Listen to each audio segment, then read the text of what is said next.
Good afternoon. Welcome to our session about sensational sessionals or catalytic contract academics. Here we have 4 excellent teachers. They would probably not tell you they were sensational or catalytic or excellent, but I will make that declaration, and our campus has made that declaration as well, as they're all award-winning teachers. My name is Billy Streen. I am your moderator for the afternoon. Hopefully you'll be hearing very little from me.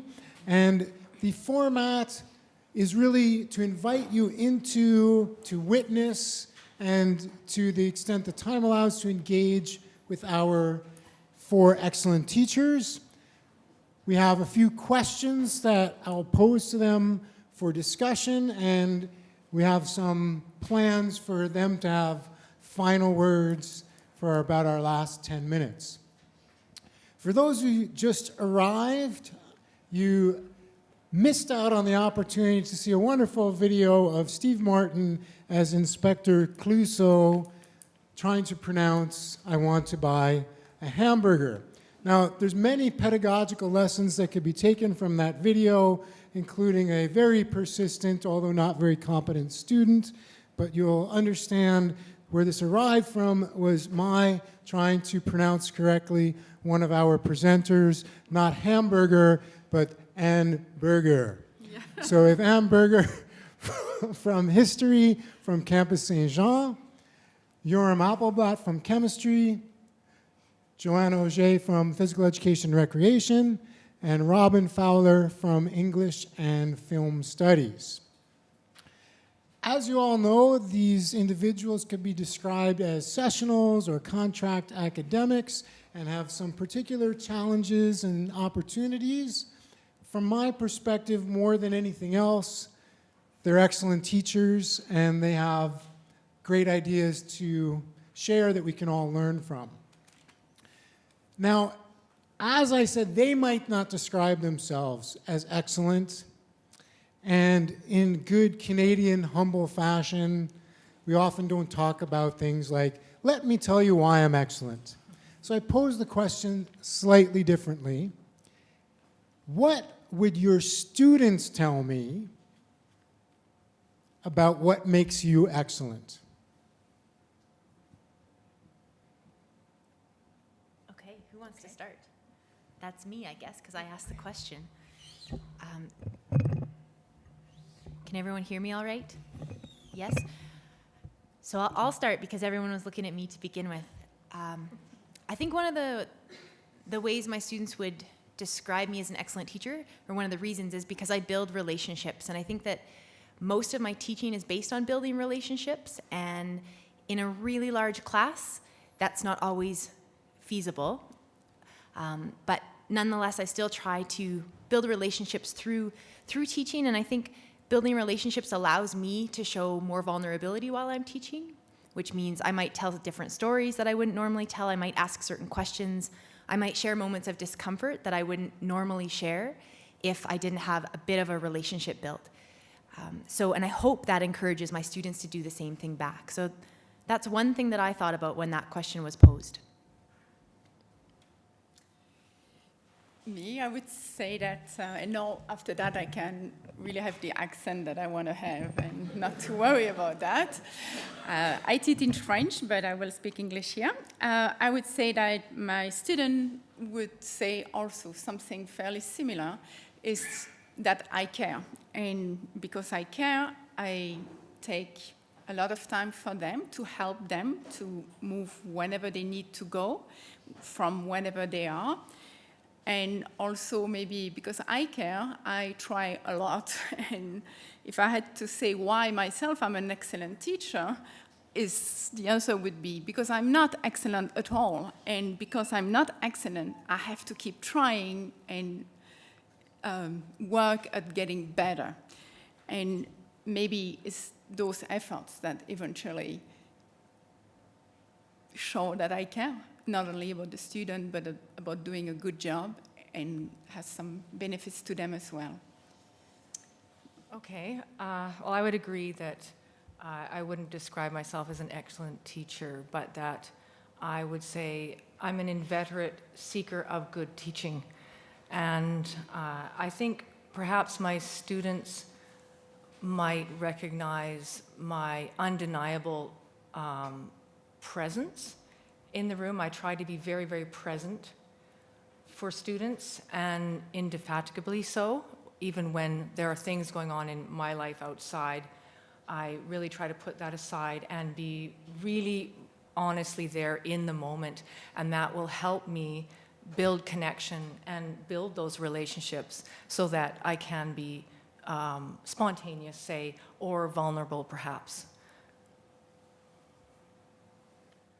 I guess it's my turn. I teach large classes, chemistry, freshman classes, typically 350 plus students each section, usually more than one section a term. I'm not sure that I'm an excellent instructor, and I don't think that perhaps most of my students think that way, but they probably think that it's not as bad as some of my other instructors. And part of it is because I think that I care, same as Anne. I'm approachable. I try to be fair to the students. And they really appreciate that when they're coming from high school and things are different than what they're accustomed to. And I tell it as it is. And so I think that's what they appreciate in my style of teaching.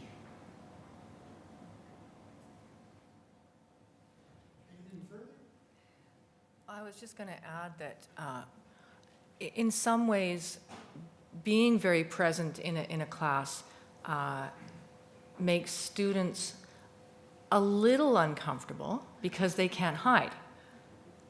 Even in a large class, I think you can be really present, and it's harder for them to hide. And I think building in student engagement and a certain amount of accountability into each class helps for maintaining that connection. So you can establish it, but how do you maintain it through the 50-minute block or the 80-minute block? So I would add that, I think. I find it hard in a freshman chemistry course, large classes, to be able to engage everyone.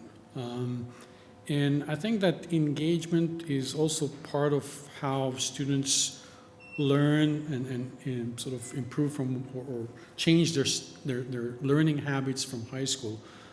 So not all of them are that comfortable in terms of being engaged, answering questions all the time. So you have to mix things. You can't go overboard and ask questions every second minute and expect people to chat and discuss things and then answer.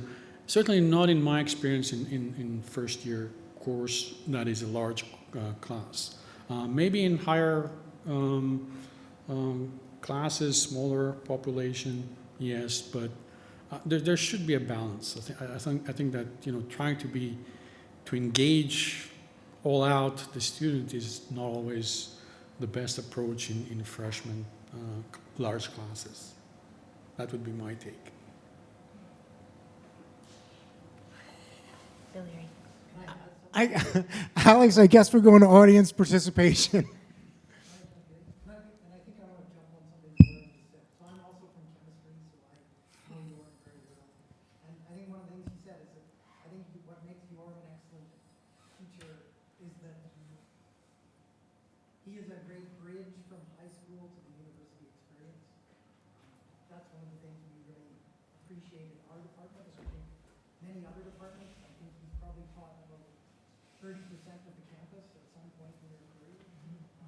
But it's one of those things that are challenging. Now that you're done, we'll give you a mic. Did everyone hear me, what I said? Okay, this thing is on? Think of it like a lollipop, but don't lick it. I'm not good with these things, Billy, you should know that. So I guess what I just said is that I think people who teach the large introductory courses, what often makes many of them excellent instructors is they're a great bridge from the high school experience to the university experience. And I think that's one of the things that many of us in departments appreciate, and especially of our contract academics and sessional staff, since much of that teaching falls to them. So Well, I describe myself as an abject failure at beating the humility out of you all. No one wants to admit to being excellent, even when you get awards for such things. But one of the things that you touched on was the idea of making connection with students. So how do you connect with students? How do you create those relationships? I start this time, maybe.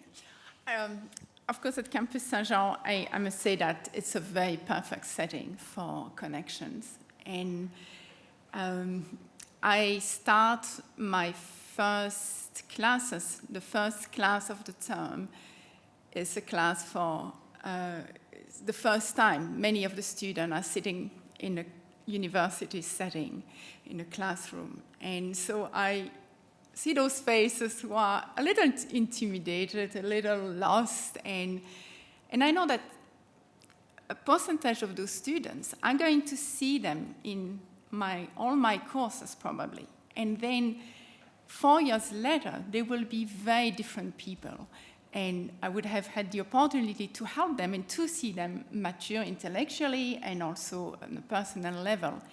And it's having the possibility for me to help those students on not just one term, they come and they go, and I don't know who they're going to be, but to see them in different settings, in different classes, that really helps me to make connection and to know them and to see a little weak on this, he needs help here, a little strong on this, he will be interested in this subject. That extra reading will be good for him.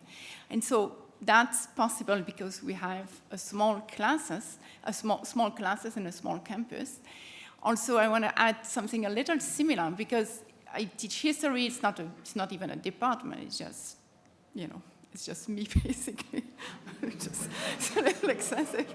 But sometimes when they take their exam with me in the gym, I will see them the next day in the same gym taking a chemistry exam, and maybe a little later singing for an event, and seeing them in completely different thing. Like I sometimes say, how do they don't know that? Like, how don't they think and eat and breathe history all the time? But it's because they also have to do zillion of other things and be involved in many other courses. And then sometimes, again, this small, very compact campus allows to see that and helps to see them in a more holistic and maybe human way than not just the student you have in your class for 14 weeks and only that. So I would say some of the things that I do to build that connection and relationship is to enter the classroom also with warmth and goodwill as a baseline every time. And making eye contact. I know it's a small thing, but it actually makes a big difference to take in the entire room. I learn their names within 2 days, and I always know their names. I will always know their names. I just have this thing where I must know their names, and that's another way that it gives a personal touch to our communication. With first-year students, I make sure that I build in all kinds of levels of accountability into their assignments, so they have to come to my office. They don't have a choice. And so we get to see each other in a different context as well. I don't do that as much as a requirement for upper undergraduate courses. But then usually in those courses, the students they're already English majors, or they at least still really like English. So those are some of the things I do. I also learn names, but not in some of my large classes, because I've been failing horribly lately, actually, thinking that I could learn more names than I could. And Yoram, you probably don't learn all your students' names either, hey? Actually, I try, and I will get, in a class that is typically 350 students, I will probably know either by first name or last name about 150 students. Okay, that's pretty impressive. And again, I do something similar to Robyn, and then that I force them to come and pick their exam from my office.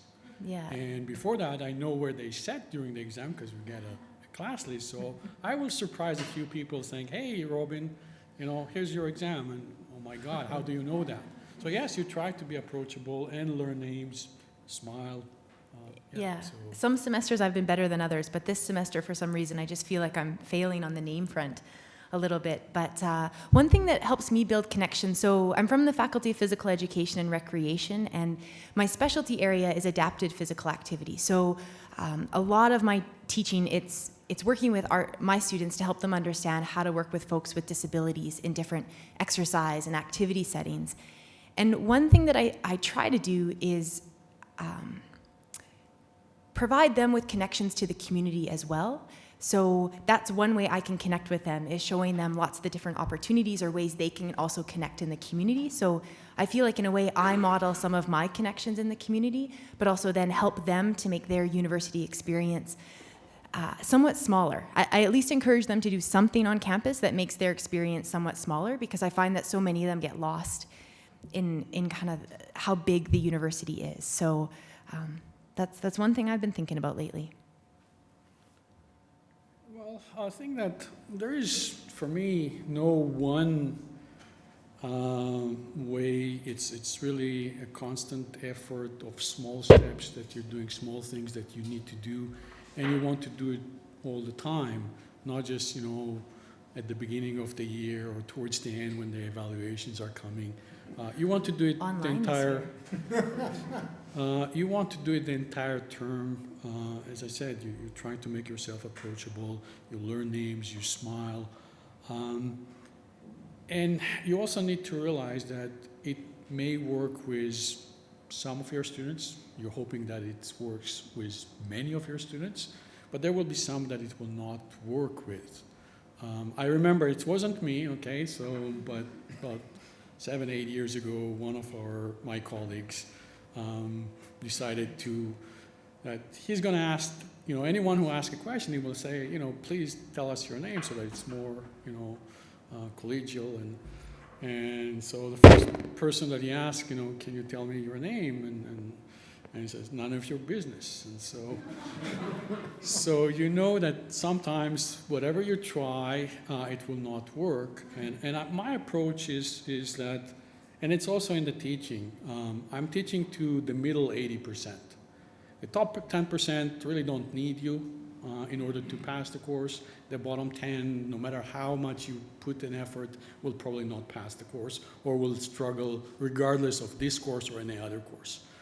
So you're trying to accommodate most of the people, but realizing that there may be some special people that you'll have to deal on a different level. And if you understand that, and you don't sort of fret, oh, but it didn't, I did this and people didn't like it. Okay, you're hoping that you're satisfying most of the students rather than all of the students.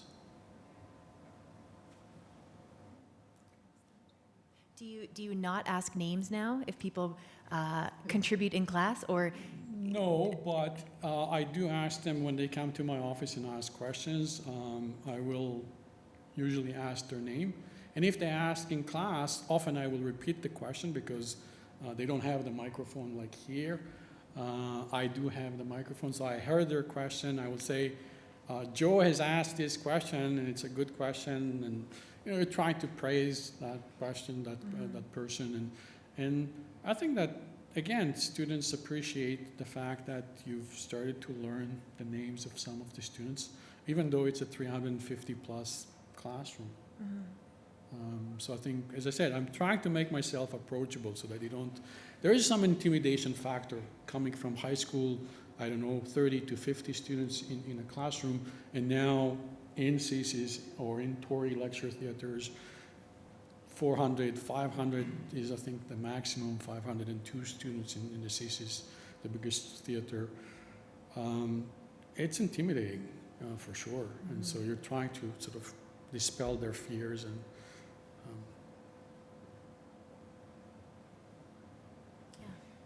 Let's jump to the topic of teaching and research. There's a variety of contracts on campus. How do you stay on top of your game? What is scholarship for you? How do you stay engaged in your field? What about the scholarship of teaching and learning? I think one thing to clear up is a lot of people think that I'm not involved in scholarship. That's often an assumption, and I find that problematic, partly because we all have such different contracts, but just regardless of our contract, I think if you're teaching, you're involved in scholarship, because you have to be in order to keep up with what you're teaching. So I think that's one way that I'm involved with scholarship, is just keeping up and keeping current with what I'm teaching. Other parts of it are that I do actually have scholarship written into my contract. So I do have some research component as part of my contract. It's just not as heavy as some of my other colleagues would have. Yeah, to me too. It's important to remain engaged in the scholarship for the reason Joanna just said. You cannot just teach, or it gets very boring, both for you and for your students, because you never bring anything new to the table. So you need to remain very current, and I do believe maybe it could be a little bit of a difference between some sessional and some permanent, is that because they are hired above all to teach, then they will maybe take more time to reflect on teaching, to attend conference on teaching, to engage in the scholarship of teaching, not only on the discipline. But I do also very much value the time that I have for my own research, for the more academic research. I think it's really also nourish my teaching, even though it's maybe not exactly what I'm teaching, but remind me, the challenges sometimes writing an article. And so when I ask my student to write an essay or something, it's good for me sometimes to be reminded that even in my position as a professional of that kind of stuff, I face challenges and I struggle and I'm late and I'm frustrated. And so if I were never to ever do that, having to write anything, I'm pretty sure I would quickly lose touch with those frustrations. And then how can I really help students who are struggling with those things? And it's most of them, basically. So being able sometimes to bring, the little anecdotes about yourself and how poorly you did this or that always makes them, again, it's about connection, and it's always makes them feel okay. So you don't have to be perfect. So. Yes, well, I think research plays a very important role in my teaching, even at the first year level, and certainly at the upper undergraduate level, where that research is broader and deeper and brought into the classroom as points of departure, or as critical work that we can assess or contest. So it certainly plays a part in my teaching, and it's very important. In terms of my own research, I do less research than my tenured colleagues. I'm not paid in my contract at all for research, so I do it for my own academic dignity. And that doesn't mean I'm a real flourishing researcher, but I do maintain my hand in it, because I don't think, if I were to contemplate not doing any research at all, I think that would be very disturbing and sad. I think it's part of being an academic, whether you're paid to do it or you do it because that's what you see your role as. And I agree with Anne that it's part of our modeling too. So we model being academics. They are in an academic setting. Students are going to approximate some of those behaviors themselves, so you have to have something that you can talk about that's related to research when you're asking them to do it. The course that I'm teaching is really a service course, about 2,800 students. Most of them will not continue in chemistry or chemistry related. So I would say that the emphasis on research is much lower than my esteemed colleagues. At the same time, whether you're a student, professor, or instructor at any level, the reason that you're at the university is because you have this natural tendency to be curious about things.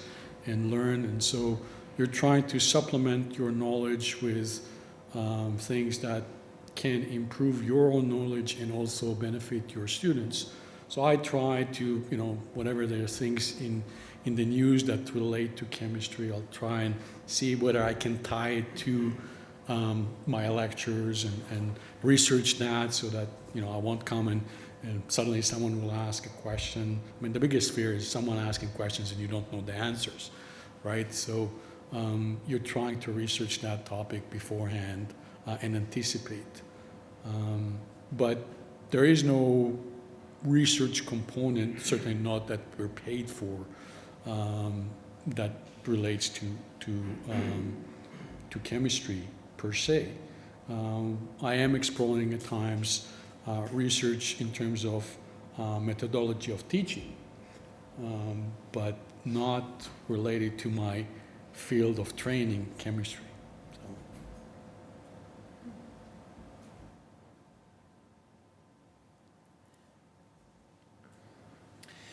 Joanna, maybe you can give the context for the idea of being continuously temporary and talk a bit about how that influences you, and everyone else can comment on that. Sure. So Billy put me on the spot because this was something that came up when the four of us or the five of us were meeting to prepare for this session. So the term continuously temporary has stuck with me. It was from a colleague that I met in the Faculty of Arts, and when I was first coming into my role as under the CAST agreement, he said to me, "Don't worry, it's actually pretty good. I've been here for 20 years." And I said, what do you mean? And he goes, "Yeah, that contract, there's pros and cons to it, but he's like, don't consider yourself temporary as long as you find a good fit within your faculty." He said it's unfortunate that there aren't other types of contracts or positions where we may not be viewed as continuously temporary. So some people in the crowd may share that sentiment with me somewhat. Some people may disagree, but I just thought that was, it's given me a way to think about how I view myself as contributing to our faculty and to our students in a continuous nature. And in the sense that for me, it's a rolling contract, so that's about as continuous as I will get currently. But I've just had to really think hard about, do I want to picture myself as a continuous staff? Because if I picture myself that way, that changes the way I engage with the work I'm doing, versus if I picture myself on a year-to-year or two-year basis, it probably changes the level of engagement I will have with what I'm doing, or if I'm really focused on my job here, or kind of always having my sights on something else down the road because you're worried about not having your position. So that's one of the, I don't know if I stirred the pot well enough to start, but comments from my panelists. I'm also a contract instructor that has some job security. I've got a rolling contract that is renewed every year for 2 years, so I've got some time to, if things go wrong and I'm laid off, I've got at least a year to prepare for it. One thing that I want to say, and I think that all of you probably will agree, being a sessional contract doesn't really change the way I teach in the class. Perhaps, you're stressed in the summer because you're not sure about your contract. It could affect your well-being. But I think we tend to, at least as far as I can tell for myself and a few other same type of position in our department, is that we tend to sort of leave that outside the classroom. And so, yes, it would have been nice to have, a permanent job or the one that is, longer term security. And that's perhaps sort of like a different audience that we need to talk to in getting those more permanent contracts. But I'm not seeing any difference the way I teach in class because I'm a sessional as opposed to if I were a full-time prof with tenure. I think that I agree with that, Yoram, in the sense of like in class in front of my students, but say in the case of you're developing a brand new course, and then you're uncertain as to whether that course will be assigned to you down the road, and it might be different based on your position, and it's so different across faculties, but that's hard if you're developing that brand new course, and it's something that, I mean, it's great if the faculty's supporting you in doing that, but then not knowing sort of, will that be a niche that you stay within or not? That makes it hard, sort of, I think not in front of the students necessarily, but just managing the job stress in general. Well, I do think that departments or faculty support is important.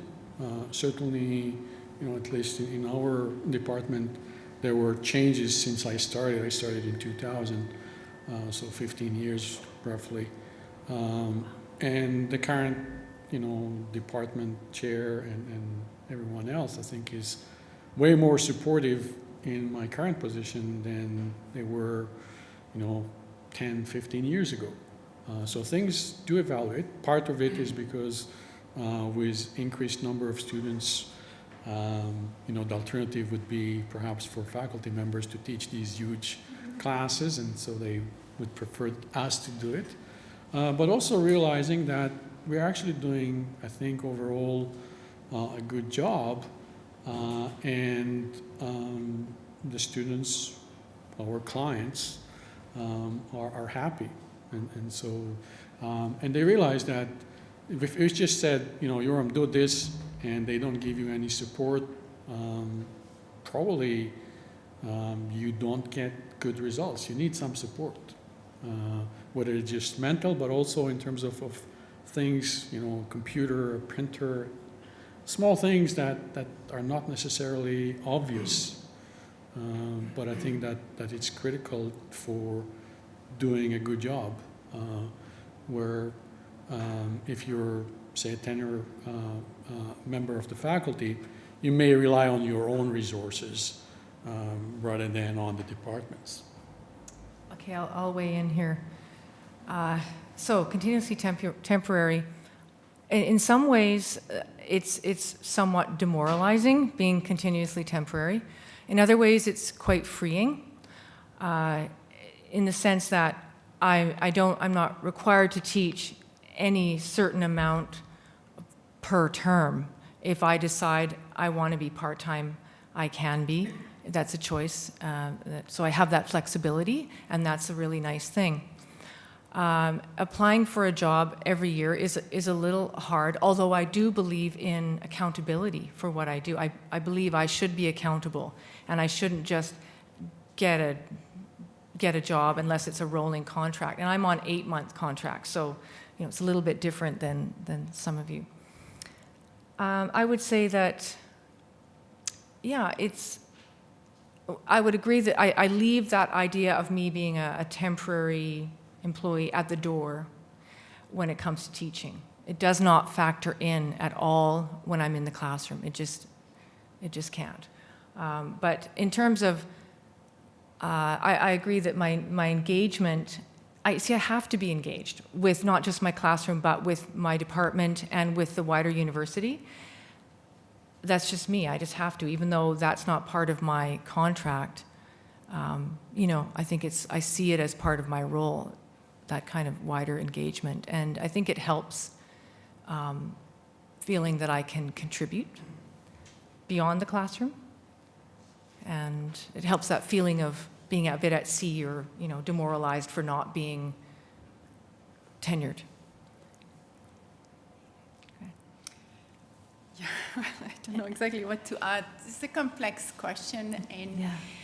I think as long as you're happy and you know what you're doing and why you are doing it, and that's an important and, you receive enough support from your institution, whether at the university level or the faculty level. Being a sessional, it's fine. Like, we don't all have this ambition to be the great professor who's going to, come up with the great next thing. And doing a good job in a class would be our main goal. That being said, and so I agree that we can do a very good job in the class, even if we're not always very certain about our future and our place in the faculty. But on the other hand, also, I would say that if the institutions want us to be engaged, there is a need in other things, in other activities, in the general university community, and that we feel value for what we're doing, then there is a need for enough institutional support. And contracts who are really, who can be changed very quickly, who's absolutely no continuity, or is temporary more than continuously temporary, it becomes a problem. And yeah, it kind of limits, create bitterness in a way. I've seen that a lot on my campus. Can create bitterness, and that's never good. And yeah, and disengagement. Like, I think sometimes we could get more out of Sessional, or Sessional could give more if they were a little more secure about their position and their place in the institution. But as you say, there is a very large range of realities, from somebody who comes once a week to teach one class and really is fine with that, and then on the other hand, and some other Sessional who are in a position when they want to do more, they've been allowed to do more for a long period of time, and then suddenly, everything is pulled from underneath their feet, and they are in a situation that are not very engaging anymore. And so that's a little of a shame, and you need to find a better way to support those people somehow, I think, for the benefits of course, those people, but also the overall institution. Yeah, and this was one of our hardest questions to address, because we feel like we're walking the line. You don't quite know how much to say about it, right? Because people feel very vulnerable, I guess, talking about it. But I think it's something that should be put out there a little more openly. Yeah. I mean, this is the big elephant in the room. Yeah, definitely. We have to talk about it, or we're just all going to go on internally getting ground down. Yeah, and I mean, there's a lot of ranking that happens at the university. There's a lot, we all know that. We're all subject to some sort of ranking. It's like you walk through the door and you got a label of some sort at times. But I think one of the biggest frustrations I've had, so like Yoram, you've been here for 15 years then, teaching continuously? Yep. Full-time? Again, initially as a session, also part-time. Yeah. Now, last 6 years as a faculty lecturer, so. Yeah, and so this is my 5th year, and I don't know what the panel there, you guys probably have many years too? Many. Robyn's going to leave it at Just many. 12. I won't ask exact numbers, but one thing I think that's been frustrating is that some of my colleagues, it's really hurt my ability to create relationships or connections at times, because people will continuously, they'll view me as someone who's oh, you're just here for this year and then you're still looking for another job. And it's like, no, I chose teaching. That's what fills me up. That's what I want to do primarily. And having to sort of continually assert that, I realize it's a research-intensive university. I'm aware of all those things, but that's a hard balance at times, to be able to create connections and work together with colleagues when either they view you as 1 foot in, 1 foot out all the time, or they think, oh, this was your plan B. So I guess I'm glad you you got this position, and it's so frustrating because it wasn't my plan B. But again, like I'm just sharing that here. I don't preach that on a regular basis because it's not what I need to be doing. But it definitely has hampered some of the relationships that I could have, that I've tried to build, I guess. Yeah, so elephant in the room.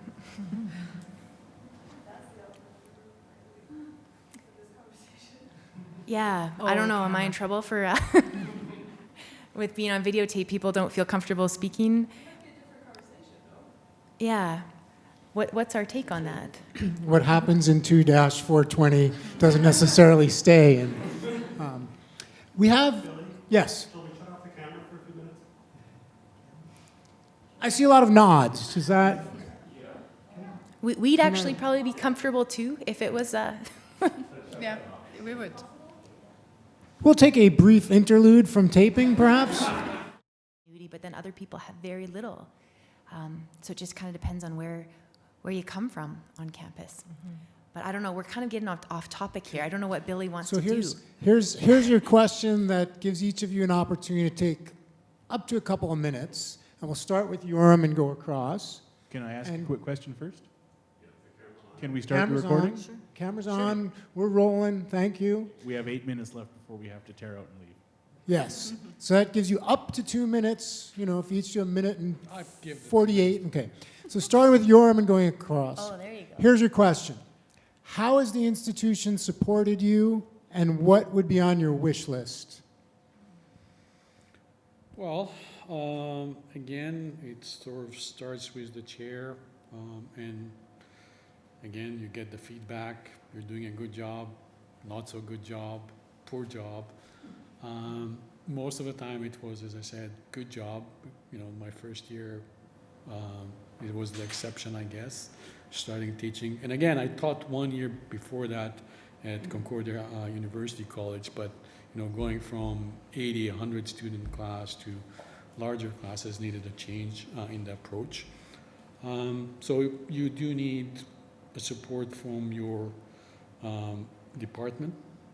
I think that in our department, most people think that you're actually permanent in that fixture in the department.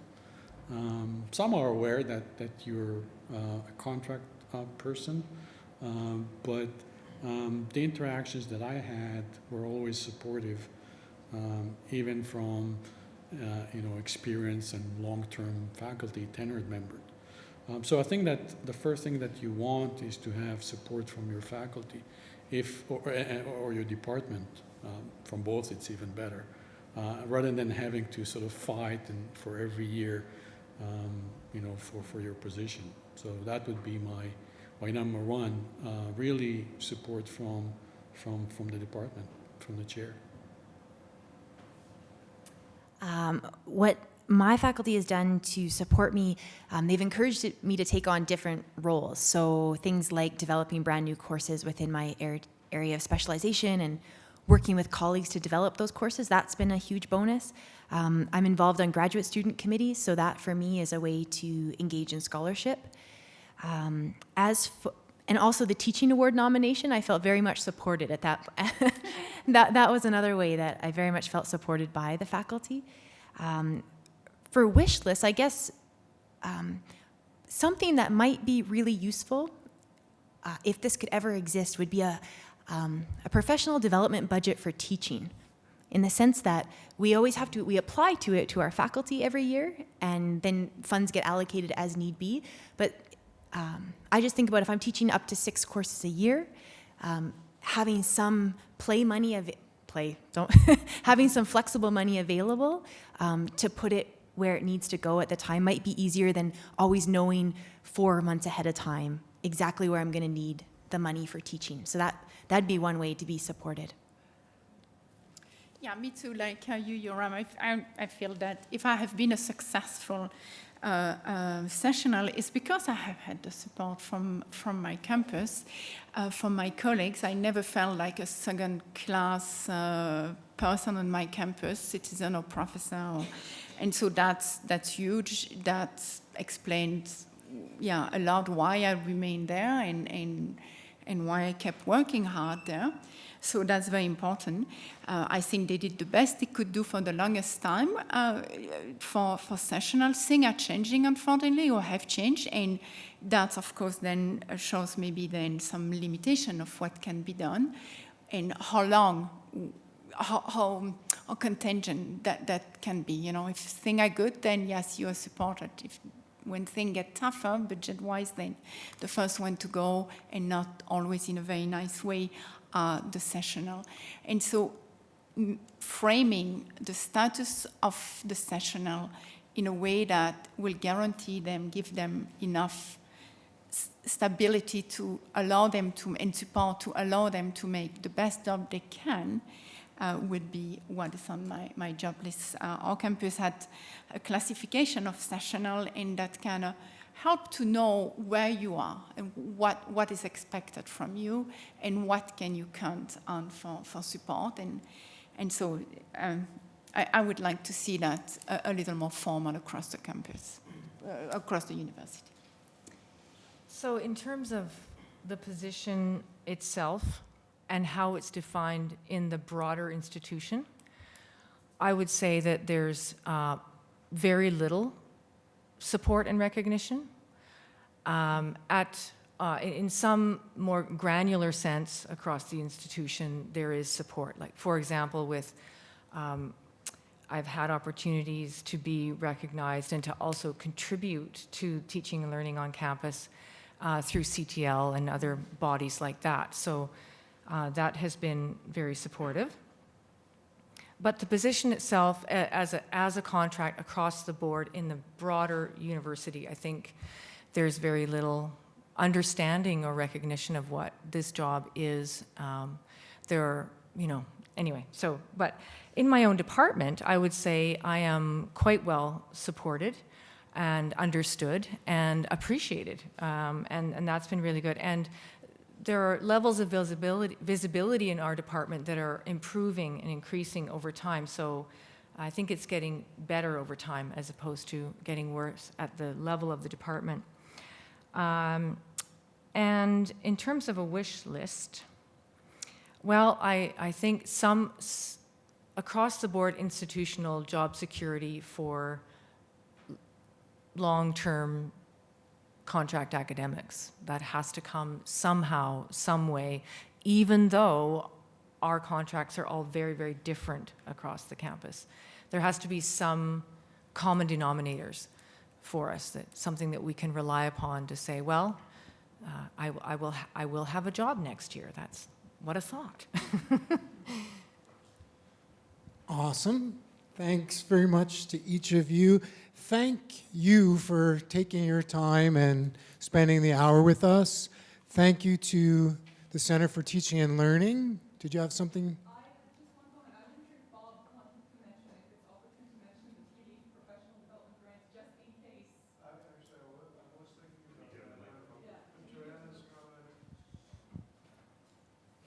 with Joanna's comment about professional development awards, there is the opportunity centrally through the T-Leaf Professional Development Fund to access some awards, and those are as open to contract academic staff as to any other instructor on campus. So if you haven't looked into those, please, I encourage you to do so. Thank you, Bob. Again, thanks to all of you for coming out. Thanks to both the Center for Teaching and Learning and the Teaching Award Winners Group for helping to create this Catalyst Conversations. Now, the four of you, I'm not sure that you accepted that you are excellent teachers, but I say you're excellent human beings.